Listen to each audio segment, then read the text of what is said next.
Okay, we're entering part two of this Secret of Gobekli Tepe, the celestial and sacred marriage. If you haven't seen the other part, you should probably go back to part one and go all the way through. It's going to be a multi-parter here, and it's two parts in itself. So once we go through part one, two, then we'll go to its second part and do it again. Each successive part will be in your top left-hand corner. We just talked about how these archaeoastronomers had been looking at this, and one of them said that the 12 pillars in these ones could be 12 symbols of the zodiac in the year. Another temple only has 10 though, but it has 2 in the center, and they said try to dismiss it, but then the 2 in the center could, along with the 10 on the outside, make 12 too. So you could have that situation. It doesn't actually totally omit it, by the way. But he says the H pillars symbolize the Orion constellation, and that at that time they hadn't quite developed that Orion symbology that you see in ancient Egypt, always in a smiting pose. That's a pose of Orion. And of course the pillars, the pyramids, are laid out as such. But Schmidt says it's probably males and female relationships. And when it looks closely at it, even though they drilled a hole into it, after they did that, it looks like they made it out to their arms, and they thrusting out their arms or reaching out their hands to one another. I've got another cave art that I just put out a couple here recently. So one was submerged cave art, and the other one was quite telling because it was quite realistic faces, where they usually show people like stick figures. But I've got this one that shows stick figures on it and something that looks like a marriage. And red ochre males and even a pale female and the white bride with her thing and everything. The only problem is the thing dates to like 16 to 18,000 BC, and that doesn't really go along with anybody's idea of marriage in the aspect of that marriage that we talked about, along with the idea of the sacred marriage of earth and sky that actually built this place in the first place. And again, just a slight refresher on a key point of the last one. Whenever you see that T-pillar that they just built there, does that in any way look, and the fact that they stood it up and then made it into smooth bas relief with all these animals on that, does that look like the first time that they could have possibly started working with stone? Like they're kind of doing now, they're trying to get people to believe that, well, looky here, the Neolithic starts here, and you go, no, it doesn't start here. These people have got it going on. Where were they before? Where are other places? Hey, what's up under that mound over there? Pardon me, can we run this machine over the top of it, and it's going to look down through the soil and see if we see some weird anomalies? Is that cool?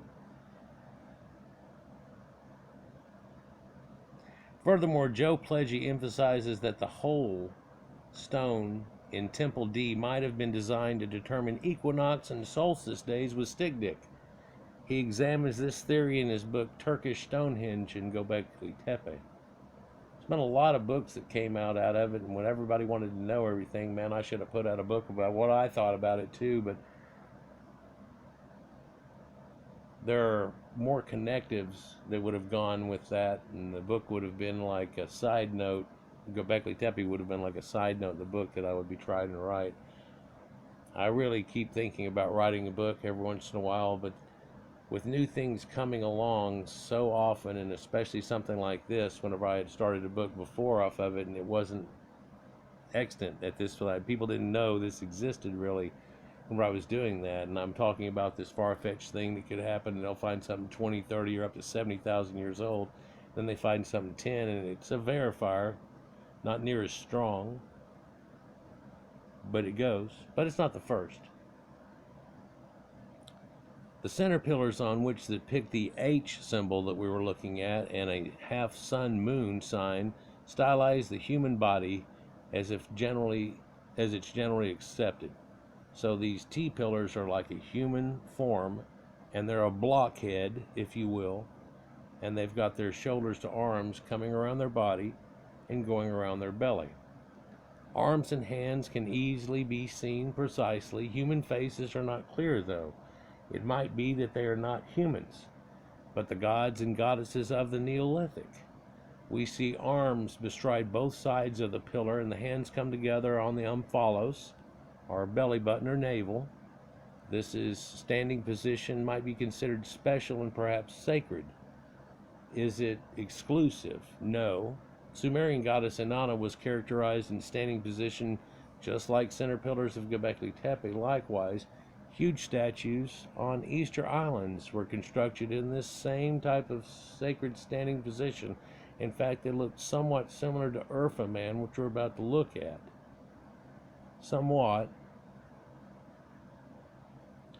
The hands on the omphalos position. Omphalos meaning belly button. In fact, a lot of these people had belly buttons of the world where civilization had come out and done these things. They had one for the Greeks, the Sumerians had one, the Egyptians had one. Did video about it, show a couple of them. According to some, this posture symbolizes birth or rebirth. And so now we have an idea of birth or rebirth that might be going on. Here's Urfa Man over the right. And they've got another one that's like it that has the blue eye still stuck into it.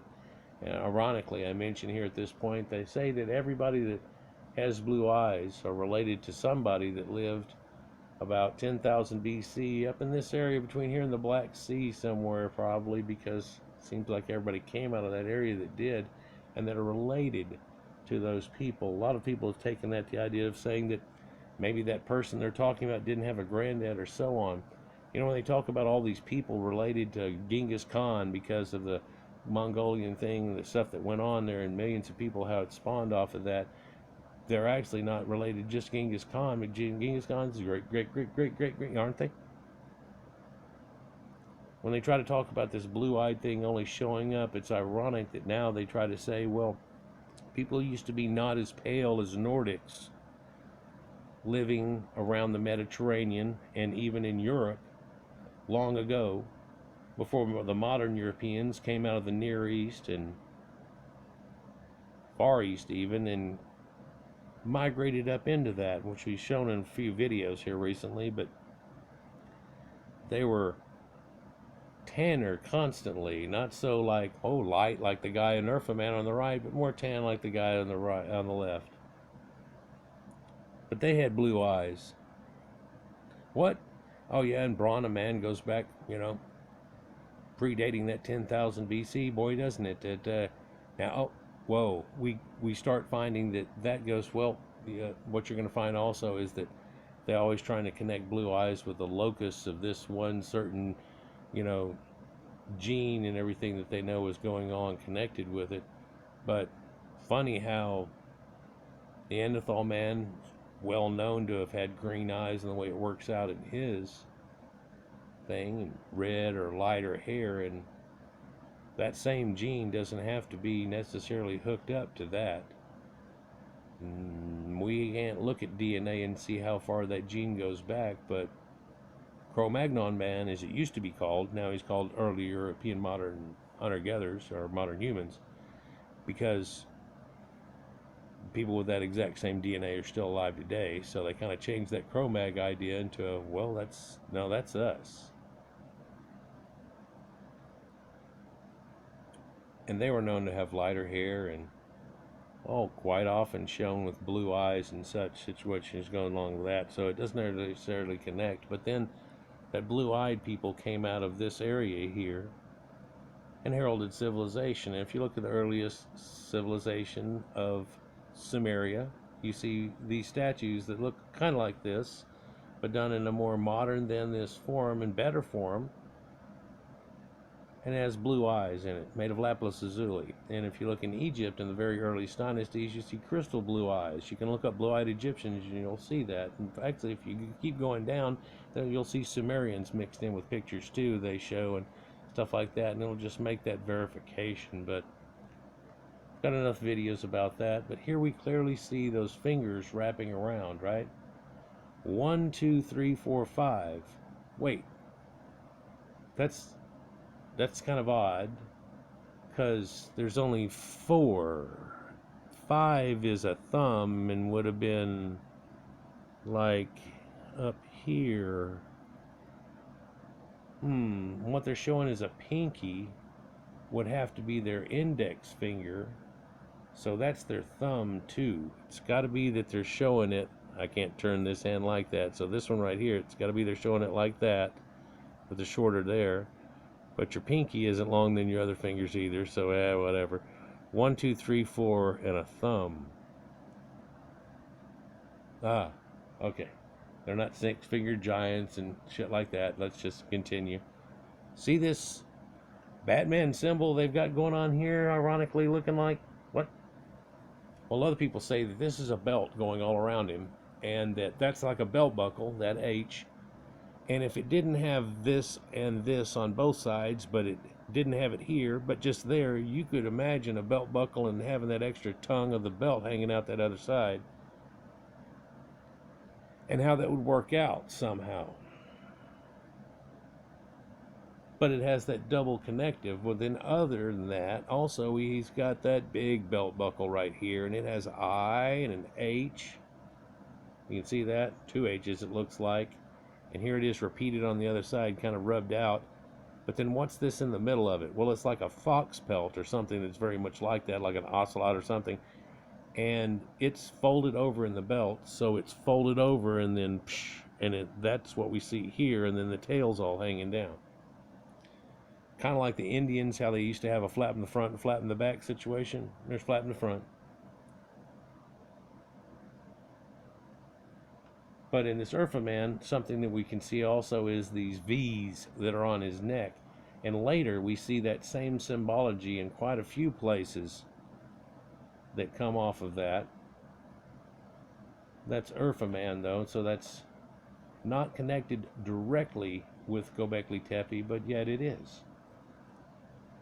That's later. Sun and moon symbols are not seen only on the center of pillars of Temple D in Gobekli Tepe. Later in history, we see these signs on Sumerian and Akkadian cylinder seals and on other ancient artworks. So even 5,000, 6,000, 7,000, 8,000 years later, and in fact, on much further than that, and even to this day, we see some symbology connected with this same situation. Here's the Sumerian or Akkadian, I believe this is Sumerian, but they're going to call it Akkadian probably, symbol of this sun in a cradle. This is meant to go along with On and the gods of the cosmos and how that all works out. And he's drinking a martini here to the situation. Yeah, those people had a lot of beer. I just watched a special on Bavarian beer laws and all this stuff that goes along with it, but in that the guy went back into the first stories of beer and how many different recipes that Sumerians had and so on, and it wasn't new at that time, but it's the oldest that we know of. You see other planets around him like little balls that are here. He's sitting up on his little stool. This Akkadian seal of sun and moon. Here's sun and moon symbols of what he's going to call proto-Turks, or what we normally, when we're looking in archaeology, just call people from Anatolia or Asia Minor in the Ancient of Days. Whenever you see people talk about it, a lot of times they say what we call modern day Turkey. So it's in that same area, but it doesn't really have anything to do with the demographic that's currently going on. But you see this symbology still extant today in a few religions and so on. But this cradle idea and the concept, and again, I've got a whole video about it, so I'm not going to go too deep. According to historian M.L. Essen, Proto-Turks once named this symbol as Kunai, which means the sun-moon symbol. Kunai has a sacred meaning in Proto-Turkish culture. M.L. Essen clarifies that this Kunai was the sign of the first crescent day, the first day of the first month of spring. And at that time, naturally, this symbolizes the equinox day of spring on the 21st of March. And on that day, daytime and nighttime are approximately equal duration. So through the winter, by the way, you get less sunlight than day, and it becomes less and less. You can look at what time your sun comes up or the sun goes down each day. You'll notice this change. And it gets longer and longer. And it's at springtime where it's the same or equidistant in each other, or equal length of time. And then after that point, through the bout of summer and the growth and everything that happens of life, it's getting longer and longer and longer. Reaches the longest day of the year, which again is on 21st of June, and then it starts going down towards the fall, reaching an autumn as we call it, and then we head to winter again, where December 21st ends up being the peg point where the sun stays at its lowest point for us in the northern hemisphere because it's down south and they're having summer and we're having winter, right? And then it sits still for 3 days, and then the sun rises again to save all mankind. So yeah, that's an ancient story we've had forever, culminating on December 25th, but that's for other videos, I guess. On the equinox, Proto-Turks and still modern Turks in that area celebrate the coming of spring and a sense and awakening of nature and rebirth of the earth. In this period, the fertility in the earth would increase and soil would give way to plenty of produce. M.L. Essen also emphasizes that Turks were using this symbol on their state flag circa 2000 BC in Middle Asia. So it's a symbol that was in Scythian Proto-European lands back when. And according to Essen, Kune sign is the origin of modern-day Turkish Republic state flag with a crescent and a star. Kune sign has been found in the artworks of Hun Turks. We talked about the Huns and how that correlates to German